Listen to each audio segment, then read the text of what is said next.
Fermerët duhet të aplikojnë për të tërhequr rimbursimin e tatimit mbi vlerën e shtuar prej 20% për inputet e produkteve bujqësore. Thirrja është bërë nga kreu i Agjencisë për Zhvillimin Bujqësor dhe Rural, Gjok Vuksani, sipas të cilit është miratuar udhëzimi për kompensimin e prodhuesve. Agjencia jonë, Agjencia për Zhvillim Bujqësor dhe Rural, është përgjegjëse për subvencionimin e TVSH-s për 20% në produktet bujqësore të mësipërme, siç janë farat, fidanët, plerat kimike, ushqimi për blegtorin, plasmasi, blerja e racave të pastra të baktive të imta apo të lopës, materiale për blegtorin dhe në veçanti për bletarin, koshere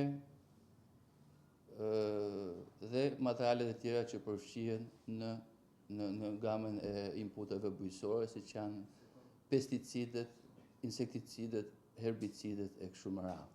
Fermerët duhet të aplikojnë në zyrat e rrethit ku jetojnë dhe duhet të jenë të pajisur me faturën e blerjes së materialeve, hartën e tokës që disponojnë, si dhe numrin e tyre të llogarisë ku do të bëhet edhe derdhja e parave nga ana e Agjencisë për Zhvillimin Bujqësor dhe Rural. Sipas Vuksanit, kjo reformë e qeverisë synon të ulë koston e prodhimit për fermerët. Në këtë udhëzim nuk parashikohet kompensim për tregtarët.